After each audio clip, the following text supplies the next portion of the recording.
বিএনপির প্রতিষ্ঠাতা প্রয়াত রাষ্ট্রপতি জিয়াউর রহমানের ৮৯তম জন্মবার্ষিকী আজ। ১৯৩৬ সালের ১৯ জানুয়ারি বগুড়া জেলার গাবতলীতে জন্মগ্রহণ করেন তিনি। বাংলাদেশের জাতীয়তাবাদ ও বহুদলীয় গণতন্ত্রের প্রবক্তা জিয়াউর রহমান। দিবসটি উপলক্ষে 2 দিনের কর্মসূচি পালন করছে বিএনপি। ১৯৩৬ সালের এই দিনে বগুড়ার গাবতলীতে জিয়াউর রহমানের জন্ম। তার ডাকনাম কমল। শৈশব ও কৈশোর কাটে বগুড়া ও কলকাতায়। শিক্ষাজীবন শেষে ১৯৫৩ সালে যোগ দেন পাকিস্তান সেনাবাহিনীতে। মুক্তিযুদ্ধে সেক্টর কমান্ডার এবং জেড ফোর্সের প্রধান হিসেবে বীরত্বপূর্ণ ভূমিকা পালন করেন জিয়াউর রহমান। তিনি বাংলাদেশের স্বাধীনতার ঘোষণার আগে পাকিস্তানের সেনাবাহিনী থেকে তিনি রিভোল্ট করেছিলেন। তার পরের দিন তিনি স্বাধীনতা ঘোষণা করেছিলেন এবং পরবর্তীতে সরাসরি মুক্তিযুদ্ধে অংশগ্রহণ করেছেন। সেক্টর কমান্ডার ছিলেন এবং তারপরে যে মুক্তিযুদ্ধের পক্ষে যে এটি ডিভিশন হয়েছিল সেই জেড ফোর্সের তিনি অধিনায়ক ছিলেন। ১৯৭৫ সালের ৭ নভেম্বর সিপাহী জনতার বিপ্লবের মাধ্যমে রাষ্ট্র ক্ষমতার দৃশ্যপটে আসেন জিয়াউর রহমান। রাষ্ট্রপতি হিসেবে দায়িত্ব পান ১৯৭৭ সালে। আমরা জাতীয় জীবনে এক নতুন অধ্যায়ের সূত্রপাত করতে যাচ্ছি। ১৯৭৮ সালের ১ সেপ্টেম্বর প্রতিষ্ঠা করেন বাংলাদেশ জাতীয়তাবাদী দল বিএনপি। রাজনীতিতে নতুনত্ব আনেন ১৯ দফা কর্মসূচির মাধ্যমে। তার হাত ধরেই দেশে উন্নয়ন ও উৎপাদনের রাজনীতি শুরু হয়। ১ নম্বর, খাদ্য উৎপাদন দ্বিগুণ করতে হবে।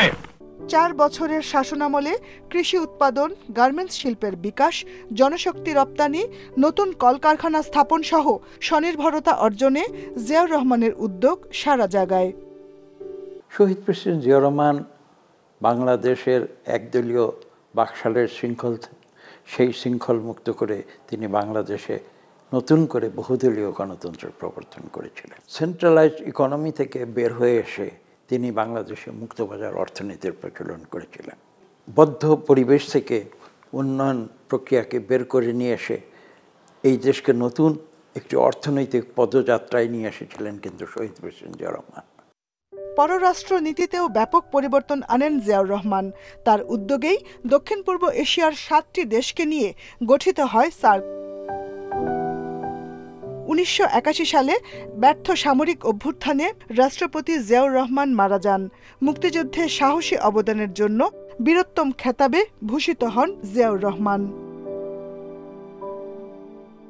Jahanara Parvin, Independent News, Dhaka. স্বৈরাচারমুক্ত দেশ গড়তে মানুষের কথা বলা ও ভোটের অধিকার নিশ্চিত করা জরুরি, এই মন্তব্য করেছেন বিএনপির ভারপ্রাপ্ত চেয়ারম্যান তারেক রহমান। বলেছেন, রাজনৈতিক দলগুলোর মধ্যে মতাদর্শ থাকতে পারে, তবে সবারই কথা বলার অধিকার থাকতে হবে। সাবেক রাষ্ট্রপতি জিয়াউর রহমানের ৮৯তম জন্মবার্ষিকী উপলক্ষে এক আলোচনা সভায় এসব কথা বলেন তারেক রহমান। শনিবার রাজধানীর শাহবাগে শহীদ আবু সাইদ আন্তর্জাতিক কনভেনশন সেন্টারে জিয়াউর রহমান ফাউন্ডেশনের এই সভায় লন্ডন থেকে ভার্চুয়ালি যোগ দেন বিএনপির ভারপ্রাপ্ত চেয়ারম্যান। সঙ্গে ছিলেন ফাউন্ডেশনের উপদেষ্টা ডাক্তার জোবাইদা রহমান। এ সময় জিয়াউর রহমানের অবদানও তুলে ধরেন তারেক রহমান। বলেন, সার্ক বাস্তবায়নের মাধ্যমে বাংলাদেশকে বিশ্বের কাছে তুলে ধরেছিলেন সাবেক রাষ্ট্রপতি। বিভিন্ন রাজনৈতিক দলের আদর্শের মধ্যে পার্থক্য থাকতেই পারে, থাকাটাই স্বাভাবিক। কথা বলার অধিকার থাকতে হবে প্রত্যেকটি মানুষের। এটিকে আমরা যদি সকলে একমত থাকি, প্রত্যেকটি রাজনৈতিক দলমত নির্বিশেষে, যে এই অধিকারটা রাখতে হবে এবং একই সাথে স্বাভাবিক যে নির্বাচন প্রক্রিয়া, অর্থাৎ মানুষের ভোট দানের ক্ষমতা থাকতেই হবে যে কোনো উপায়ে। নিষিদ্ধ ছাত্রলীগের বিচারে সরকার কোনো পদক্ষেপ নেয়নি বলে অভিযোগ করেছে ছাত্রদল। বিভিন্ন সময় সাধারণ শিক্ষার্থীদের ওপর নিষিদ্ধ ছাত্র সংগঠন ছাত্রলীগের যেসব নেতাকর্মী হামলা নির্যাতন চালিয়েছে তাদের ছাত্রত্ব বাতিলের দাবি সংগঠনটির। শনিবার বিকেলে কেন্দ্রীয় শহীদ মিনারে পদযাত্রা শেষে এসব দাবি জানান সংগঠনটির নেতারা। নিষিদ্ধ ছাত্র সংগঠন ছাত্রলীগের সন্ত্রাসী কর্মকাণ্ডের বিচার সহ কয়েকটি দাবিতে মার্চ ফর জাস্টিস কর্মসূচি পালন করে ছাত্রদল। শনিবার বিকেলে রাজধানীর ইঞ্জিনিয়ার্স ইনস্টিটিউশনের সামনে পদযাত্রায় যোগ দেয় সংগঠনটির হাজারো নেতাকর্মী। শাহবাগ টিএসসি হয়ে কেন্দ্রীয় শহীদ মিনারে শেষ হয় পদযাত্রাটি। সেখানে সমাবেশে নেতারা ছাত্রলীগের বিচার দাবি করেন। একই সাথে প্রশাসনের গুরুত্বপূর্ণ জায়গায় গত সরকারের যেসব সুবিধাবাদী আছেন তাদের সরিয়ে দেওয়ার দাবিও জানান তারা। জুলাই এবং আগস্টের গণঅভ্যুত্থানে বিভিন্ন শিক্ষা প্রতিষ্ঠানে আপনারা দেখেছেন যে বিভিন্ন আওয়ামী লীগের দোসররা শিক্ষার্থীদের উপর নির্যাতন করেছে, গুলি করেছে। সেরকম কোনো আওয়ামী লীগের দোসরদেরকে এখনো পর্যন্ত গ্রেপ্তার করা হয়নি, বিচার প্রক্রিয়া শুরু করেনি। তারা স্ব পদে এখনো পর্যন্ত তাদের কার্যক্রম পরিচালনা করছে। তাদের অভিযোগ, ছাত্রলীগের বিচারের কোনো উদ্যোগ নিচ্ছে না সরকার। হামলা নির্যাতন নিয়ে ক্যাম্পাসগুলোতে গঠন করা তদন্ত কমিটির প্রতিবেদন দ্রুত প্রকাশের দাবিও জানান তারা। সকল শিক্ষা প্রতিষ্ঠানের প্রশাসনকে অনুরোধ জানাচ্ছি, সম্মানিত ভিসি স্যারদের এবং প্রিন্সিপাল স্যারদের অনুরোধ জানাচ্ছি, এই সবগুলো ক্যাম্পাসে বিগত 15.5 বছরে যে সকল ছাত্র দলের নেতা কর্মীদের উপর সন্ত্রাসী কায়দায় বারবার হামলা করা হয়েছে, হত্যা করা হয়েছে, এই সে সকল ছাত্র লীগের নেতা কর্মীদের বিচারের আওতায় দ্রুততম সময় নিয়ে আসতে হবে। ছাত্রদলের অভিযোগ, ছাত্রলীগ নেতাকর্মীরা এখনো বিশৃঙ্খলার চেষ্টা চালাচ্ছে। তারা বলেন, শিক্ষা প্রতিষ্ঠানে সুষ্ঠু পরিবেশ ফেরাতে ছাত্রলীগের অপকর্মের দ্রুত বিচার প্রয়োজন। আল আমিন হোসেন, ইন্ডিপেন্ডেন্ট নিউজ, ঢাকা। চাঁপাইনবাবগঞ্জের চৌকাশীমাতে ভারতীয়দের সঙ্গে সংঘর্ষের ঘটনায় বিপুল ফসল নষ্ট হয়েছে বাংলাদেশিদের। ভুট্টা, পেঁয়াজ, সরিষার ফলন ধ্বংস হওয়ায় দুশ্চিন্তায় কৃষকরা। বলছেন, সংঘাতে না জড়াতে গ্রামবাসীদের বাধা দেওয়ার কেউ ছিল না। কৃষি বিভাগ জানিয়েছে, পরিস্থিতি শান্ত হলে ক্ষতি নিরূপণ করা হবে। শিবগঞ্জের চৌকা সীমান্তে বিএসএফের বেড়া নির্মাণ ঘিরে কিছুদিন আগে উত্তেজনার সময় বিজিবির পাশে ছিল স্থানীয় মানুষ। সেই সময় পরিস্থিতি বিরূপ না হলেও শনিবার গাছ কাটাকে কেন্দ্র করে দুদেশের মানুষ সংঘাতে জড়ায়। এদিন শূন্যরেখার কাছে কয়েকশো মানুষ জড়ো হয়। এতে পায়ের চাপে জমির ফসল নষ্ট হয়। আমি বিজেপিকে বললাম যে স্যার, এরকম তাড়াটা ঠিক হলো না, আসতে বলতে হলো, ওরা ঠেকে চলে যেত। এখন ক্ষতিটা কত হলো? ফসল নষ্ট হওয়ায় বড় ক্ষতির মুখে কৃষক। বলছেন, বিক্ষুব্ধ মানুষকে থামানোর মতো কেউ ছিল না। 3 দিন ধরে এটা বসে থেকে দুটার সময় ভাত খেতে বসছে, আর 200-300 লোকে মনে চলে আলো হেঁটে। এরকম ক্ষতি হয়েছে, অত্যন্ত ক্ষতি হয়েছে। আমার ভুট্টা খুঁজা খাইজা শেষ করে দিয়েছে।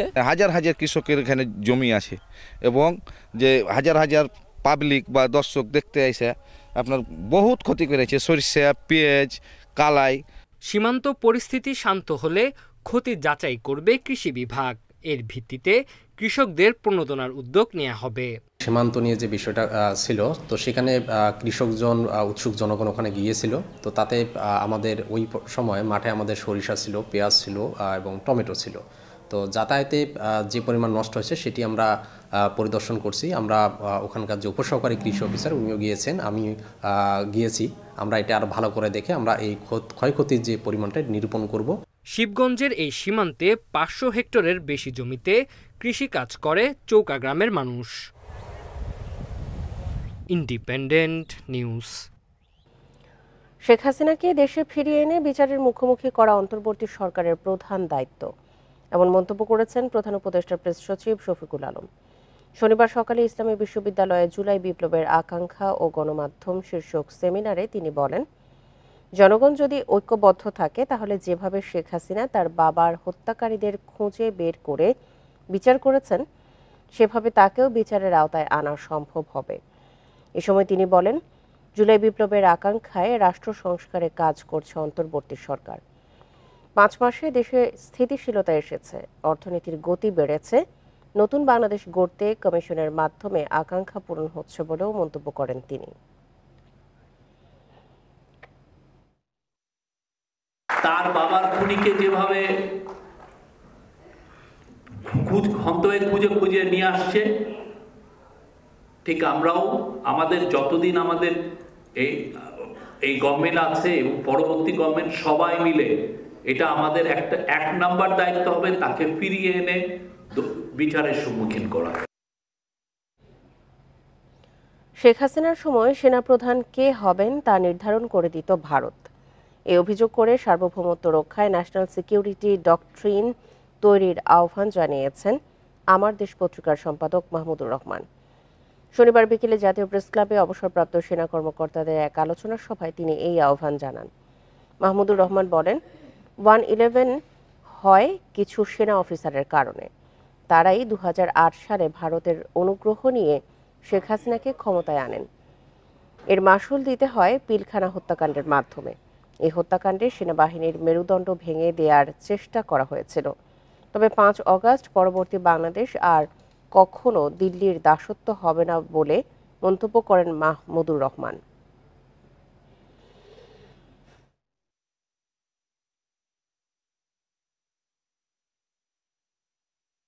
ইন্ডিয়ান যে হেজেমনি, এটাকে এস্টাবলিশ করবার জন্যে ভূমিকা রেখেছে বাংলাদেশ সেনাবাহিনী। এর থেকে দুর্ভাগ্যজনক ব্যাপার আর কি হতে পারে? এবং আমরা তখন থেকেই শুনলাম যে বাংলাদেশ সেনাবাহিনীর মধ্যে রয়ের অনুপ্রবেশ ঘটেছে। এটা তো পাবলিক নলেজ। বাংলাদেশের কোনো জায়গায় ভারতকে দখল করতে দেয়া হবে না বলে হুঁশিয়ারি গণ অধিকার পরিষদের সভাপতি নুরুল হক নূরের। শনিবার বিকেলে রংপুরের গঙ্গাচড়ায় এক মত বিনিময় সভায় তিনি এই কথা বলেন।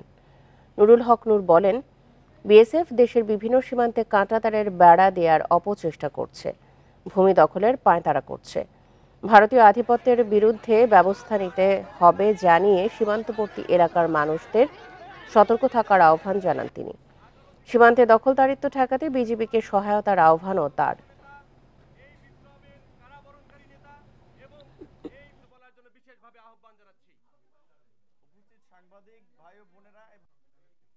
আমাদের কিছু ভূমি দখলেরও পায়তারা করেছে, কারণ শেখ হাসিনার সরকার অনেক ক্ষেত্রে তাদেরকে সেই সুযোগ দিয়েছিল।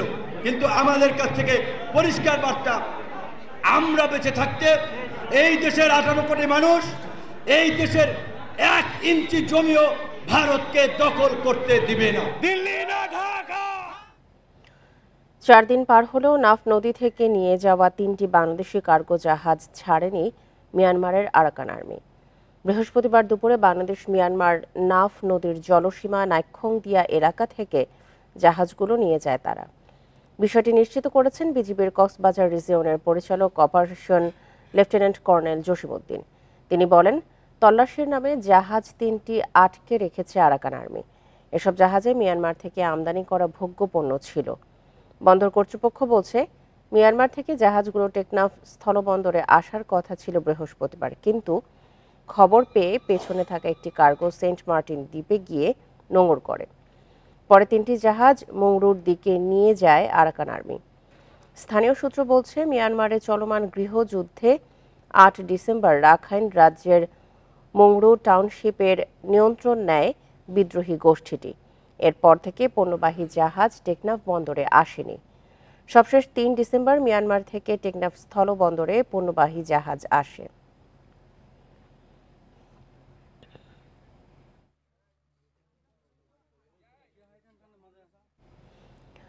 এ নিয়ে আরও জানাতে কক্সবাজার থেকে যোগ দিচ্ছেন সহকর্মী তৌফিকুল ইসলাম। তৌফিক, জাহাজ 3টির অবস্থান কি জানা গেছে কিনা, আর সেই জাহাজ 3টি ফিরিয়ে আনার প্রক্রিয়া নিয়ে বিজিবি কি বলছে? মূলত যে 3টি জাহাজ আরাকান আর্মি তল্লাশির নামে আটক রেখেছে, সেই 3টি জাহাজই কিন্তু মিয়ানমারের জাহাজ।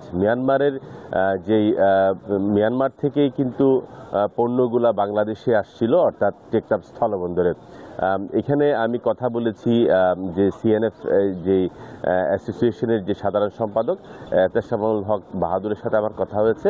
তো তিনি আমাকে জানিয়েছেন তারা আরাকান আর্মির সাথে যোগাযোগ রাখছেন।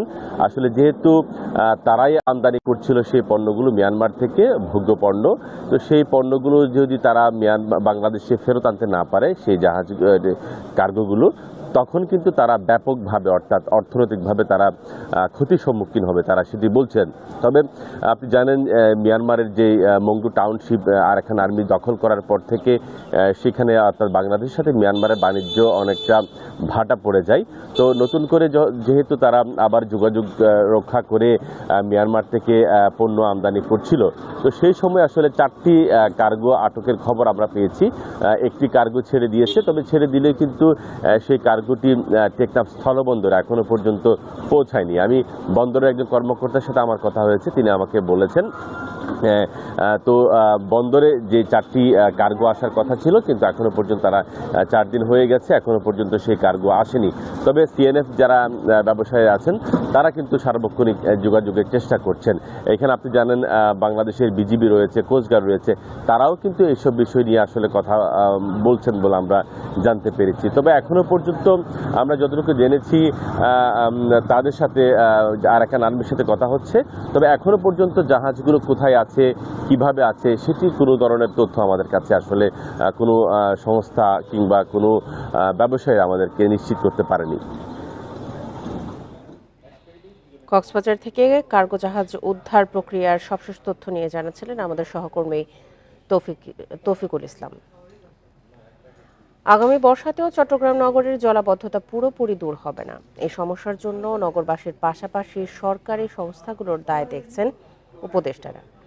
শনিবার বিকেলে নগরীতে জলাবদ্ধতা নিরসন প্রকল্প পরিদর্শনে গিয়ে এসব মন্তব্য করেন তারা।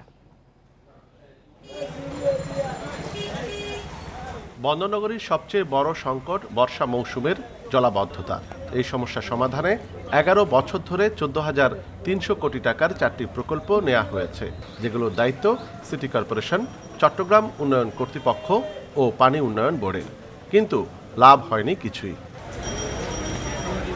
এ পরিস্থিতিতে প্রধান উপদেষ্টার নির্দেশে বিশেষ পরিকল্পনা নিয়ে মাঠে নেমেছেন 3 উপদেষ্টা। সেজন্য শনিবার চট্টগ্রাম নগরীর প্রকল্প এলাকা পরিদর্শন করেন তারা।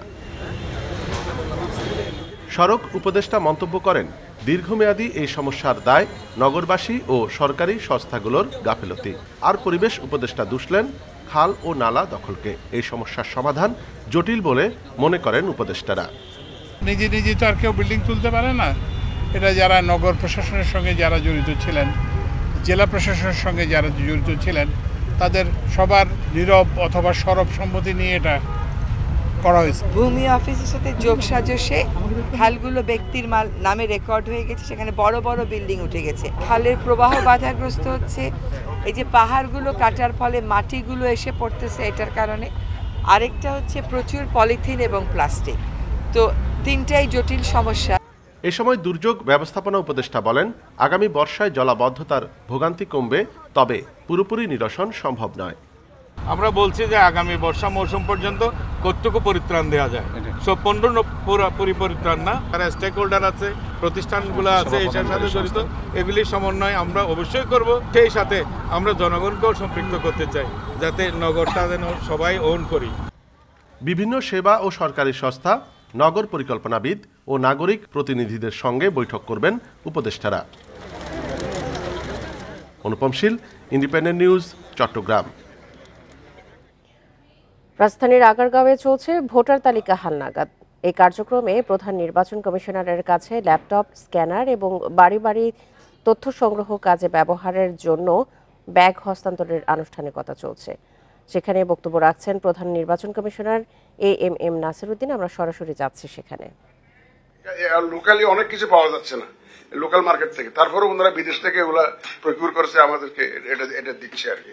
ইলেকশন প্রসেসে অনেক কিছু লাগে, তো আমরা আশা করবো যে হয়তো ওনাদের কাছ থেকে কিছু সহায়তা পাবো। এই in the meantime need assessment team will work on this the requirements in future.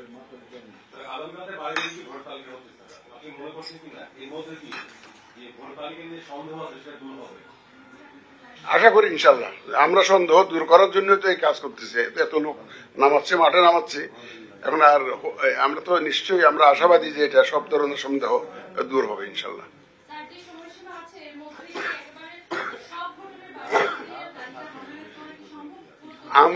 আমরা 6 মাসের জন্য প্ল্যান করেছি ভাই। এই 6 মাসের জন্য প্ল্যান করলে কিছু কম বেশি হতে পারে, বাট আমাদের টার্গেট যেটা ডেট 6 মাস, এই 6 মাসের মধ্যে ইনশাআল্লাহ আমরা শেষ করার জন্য খুব সার্বিক প্রচেষ্টা আমাদের থাকবে এই 6 মাসের মধ্যে, যাতে এটা আমরা শেষ করতে পারি। এটা পার্সেন্টে 19 লাখ সামথিং জানি হয়েছে, পার্সেন্টেজটা কত জানি 1.5।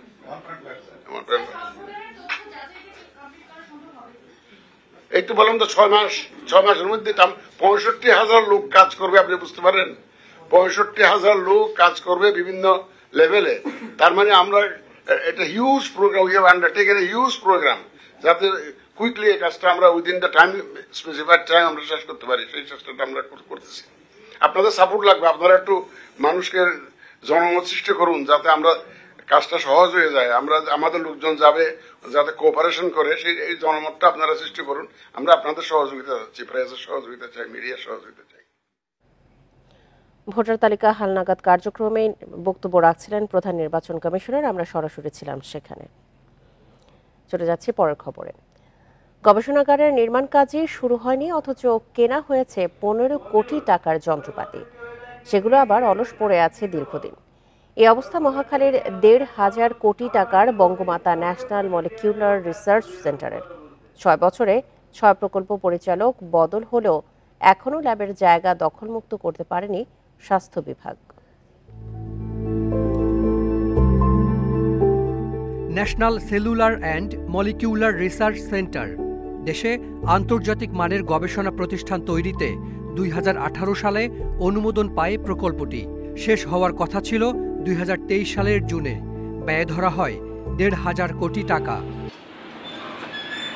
মহাখালীর 7তলা বস্তি, 16 তলা সেই গবেষণাগারের জায়গায় সারি সারি বস্তিঘর। 6 বছরেও খালি করা যায়নি ল্যাবের জায়গা।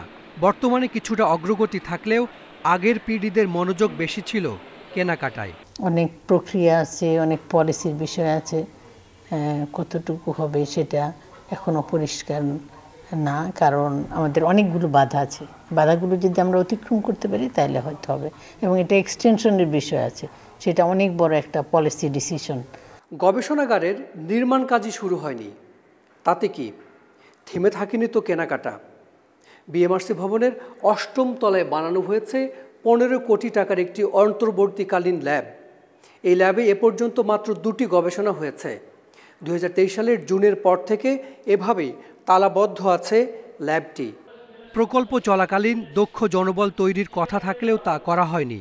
প্রকল্প পরিচালক ছাড়া আর কেউ নেই।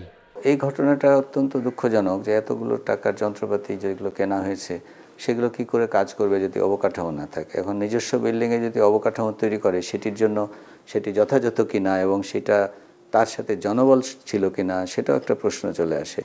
এই রিসার্চ ল্যাবটা আমি একবারই শুধু দেখেছি, দেখে আমার কাছে আমার খুব কষ্ট লেগেছে যে আমাদের দেশে এত দামি দামি যন্ত্র পড়ে আছে, সেগুলোর সঠিক ইউটিলাইজেশন হচ্ছে না। এইটাকে আমাদের সচল করতে হলে জনবল একদমই নাই, আমাদের জনবল দিতে হবে। সেটাই নিয়ে আমরা কিন্তু মিনিস্ট্রিতে মিটিং করেছি, আমরা আমাদের দাবি পেশ করেছি।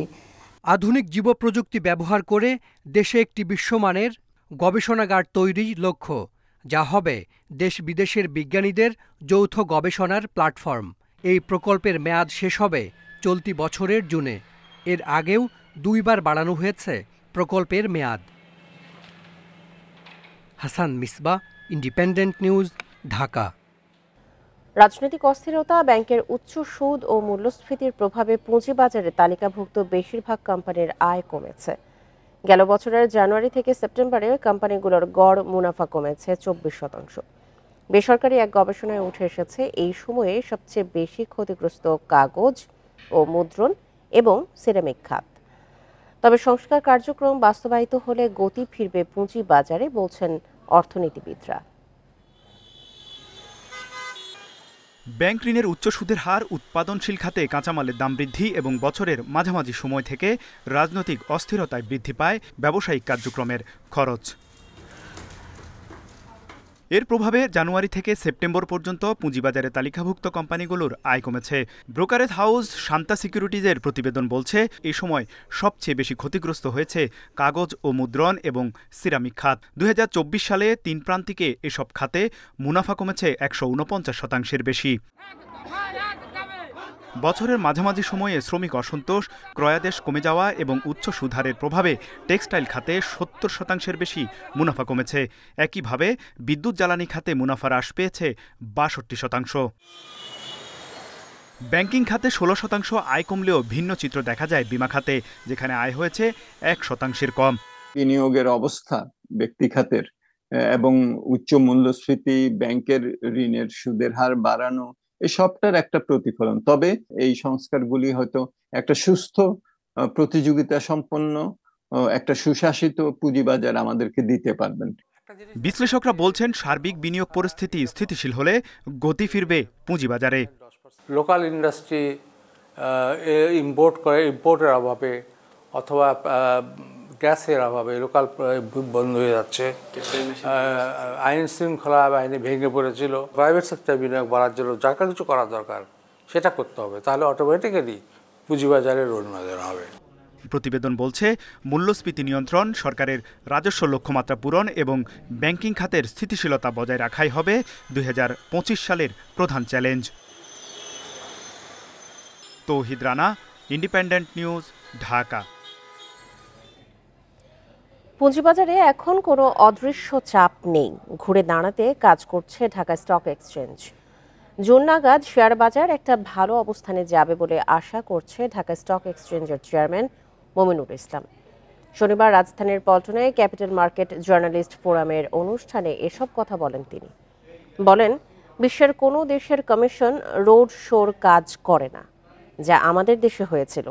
মূল কাজ না করে লোক দেখানো কাজ করা হয়েছে। এসব থেকে বেরিয়ে আসতে চায় ঢাকা স্টক এক্সচেঞ্জ। ভালো কোম্পানিগুলোকে বাজারে আনার জন্য কাজ হচ্ছে, তবে এক্ষেত্রে জোর নয়, উৎসাহিত করা হবে। পাশাপাশি বিনিয়োগকারীদের পুঁজি রক্ষায় কোনো কারসাজি যেন না হয় সে বিষয়ে সতর্ক রয়েছে কর্তৃপক্ষ। জুন নাগাদ রিফর্মের একটা কিছু জিনিস হবে যেটা মার্কেটকে একটা পজিটিভ সিগন্যাল দিতে পারে। ইট ইজ অলসো সিগন্যালিং যে we are in the right track. So মানুষ কনফিডেন্সটা কখন পাবে? যখন দেখবে যে সবকিছু হয়ে গেছে, সেটা তো মার্কেট তো তাহলে পারফেক্ট জায়গায় চলে যেত। বরিশাল সিটিতে অর্ধেকের বেশি বাসিন্দার নেই পানির লাইনের সংযোগ, আর সংযোগ থাকলে মিলছে না প্রয়োজন মতো পানি। অথচ নিয়মিতই পানির বিল পরিশোধ করছেন বাসিন্দারা। আর সিটি কর্পোরেশন কর্তৃপক্ষ বলছে বছরে অন্তত 35% পানির বিল আদায় করা যাচ্ছে না। বরিশাল নগরীতে দৈনিক পানির চাহিদা 7 কোটি লিটার, তবে সিটি কর্পোরেশন সরবরাহ করতে পারছে মাত্র 3.5 কোটি লিটার পানি। চাহিদা মেটাতে 28,000 নলকূপ বসিয়েছে নগরবাসী। নগরবাসীর অভিযোগ, বেশিরভাগ সময়ই মিলছে না পানি, অথচ নিয়মিত দিতে হচ্ছে বিল। এমনকি বাড়িতে পানির লাইন না থাকলেও ট্যাক্সের সাথে পরিশোধ করতে হচ্ছে নির্ধারিত মূল্য। প্ল্যান পাস করতে হলে পানির বিল দিতে হবে। আমার তো খারাপ লাগে, আমি কষ্ট পানি পাই না, কিছু পাই না, বিল দিয়ে যাইতেছি। কর্পোরেশনের কোনো পানি আমরা পাই না, অথচ বিল তারা আমাদেরকে পে করতে বলে। সিটি কর্পোরেশন ছিল না, সেটা আমরা অনেক শান্তিতে ছিলাম, কারণ কিছুই তো আমাদের নাই, তো শুধু শুধু আমরা কেন সিটির বাসিন্দা হব। বর্তমানে 5টি ওভারহেড, 36টি পাম্প ও পানির গাড়ির সাহায্যে কর্পোরেশন এলাকায় সরবরাহ করা হচ্ছে পানি। কর্পোরেশন সংশ্লিষ্টদের দাবি, বছরে অন্তত 35% পানির বিল আদায় হচ্ছে না।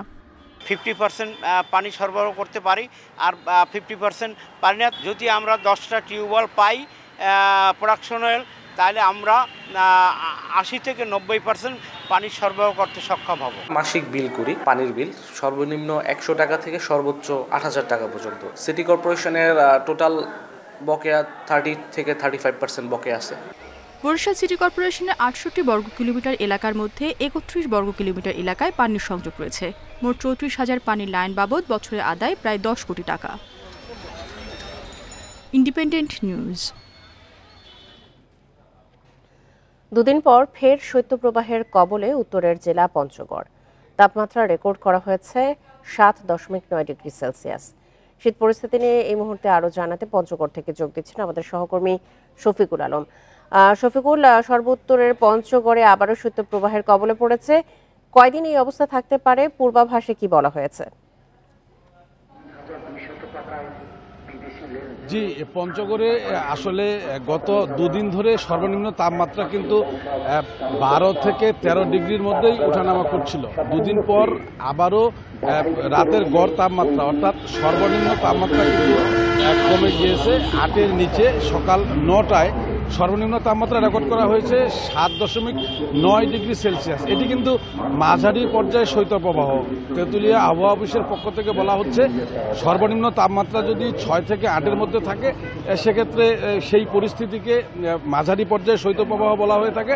আমরা দেখেছি এই চলতি শীত মৌসুমে সর্বনিম্ন তাপমাত্রা রেকর্ড হয়েছিল কিন্তু পঞ্চগড়ে গত 10 জানুয়ারি তাপমাত্রা নেমেছিল 7.3 ডিগ্রিতে। তো এটি আসলে আজকের এই মাঝারি শৈত্যপ্রবাহ বলা যায় দ্বিতীয় পর্যায়ে শৈত্যপ্রবাহ।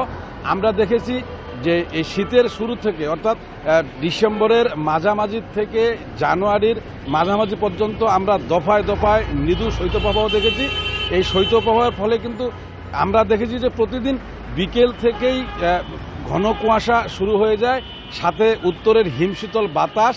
এই বাতাসের কারণেই মূলত ঠান্ডা বেশি অনুভূত হয়। সেই ঠান্ডা আমরা পরদিন সকাল 8টা-9টা নাগাদ কিন্তু হাড় কাঁপানো শীত অনুভূত। এরপর সূর্যের মুখ দেখা গেলে কিন্তু ঠান্ডার অনুভূতিটা কিছু কমে আসে। আমি পঞ্চগড়ের তেঁতুলিয়া আবহাওয়া অফিসের যিনি ভারপ্রাপ্ত কর্মকর্তা রয়েছেন জিতেন্দ্রনাথ রায়, তার সাথে আমি কথা বলেছি। তিনি জানিয়েছেন যে এই জানুয়ারির শেষ সপ্তাহে আবারও শৈত্যপ্রবাহের একটা আশঙ্কা রয়েছে, মৃদু থেকে মাঝারি শৈত্যপ্রবাহ, এবং এরপরেই কিন্তু তাপমাত্রা বাড়তে থাকবে। দিনের তাপমাত্রাও কিন্তু কমে গিয়েছিল। গতকালকে সর্বোচ্চ তাপমাত্রা আমরা যেটা বলে থাকি দিনের তাপমাত্রা রেকর্ড করা হয়েছে 22 ডিগ্রি সেলসিয়াস। এটি আসলে অনেক কম। সারাদিন আমরা তেমন সূর্যের আলো দেখতে পাইনি। আজকে সকাল থেকেই কিন্তু সূর্যের আলো দেখা যাচ্ছে এবং ঝলমলে রোদ রয়েছে। রোদের কারণে খেটে খাওয়া মানুষের কিছুটা স্বস্তি। কিন্তু যারা আসলে সকালে কাজে যোগ দেন, যারা দিনমজুর শ্রেণীর মানুষ, রিক্সা ভ্যান চালক, ইজি বাইক চালক, যারা কৃষি শ্রমিক, যারা পাথর শ্রমিক, তাদের আসলে সীমাহীন দুর্ভোগ। তার কারণ পঞ্চগড়ে অসংখ্য প্রায় 20,000-এর মতো পাথর এবং বালু শ্রমিক রয়েছে। তারা সকালবেলায় কিন্তু তারা হাঁটু জলে, নদীতে হাঁটু জলে নেমে পাথর এবং বালু সংগ্রহ করে। তাদের আমরা সীমাহীন দুর্ভোগ দেখতে পাচ্ছি। এছাড়া এ শহরের যে ইজি বাইক চালক, অটো রিক্সা চালক, তারা বলছেন যে তারা সাধারণ সময়ে যে আয় করেন 5 থেকে 700 টাকা প্রতিদিন, বর্তমানে তাদের সেই আয় কমে গিয়ে কিন্তু 3 থেকে 400 টাকা পর্যন্ত আয় হচ্ছে। তারা বলছেন যে এই শীতের কারণে, কনকনে ঠান্ডার কারণে মানুষ খুব বেশি প্রয়োজন ছাড়া কিন্তু রিক্সা ভ্যানে উঠতে চাচ্ছেন না। মোট কথা আসলে এই শীত মানে দুর্ভোগ খেটে খাওয়া মানুষের। এবারও প্রতি বছরের মতো আমরা দেখছি যে যারা খেটে খাওয়া মানুষ তাদের সীমাহীন দুর্ভোগ। এই ছিল শীত পরিস্থিতি নিয়ে পঞ্চগড় থেকে সর্বশেষ। পঞ্চগড় থেকে শীত পরিস্থিতির সবশেষ তথ্য নিয়ে জানাচ্ছিলেন আমাদের সহকর্মী। বিশ্ব ইজতেমার বাকি আর 12 দিন।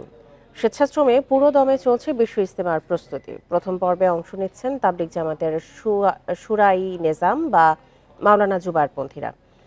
আয়োজকদের দাবি এতে অংশ নেবেন দেশ বিদেশের 20 লাখের বেশি মুসল্লি। ইজতেমাকে ঘিরে অপ্রীতিকর পরিস্থিতি এড়াতে কঠোর নিরাপত্তা ব্যবস্থা নিচ্ছে পুলিশ।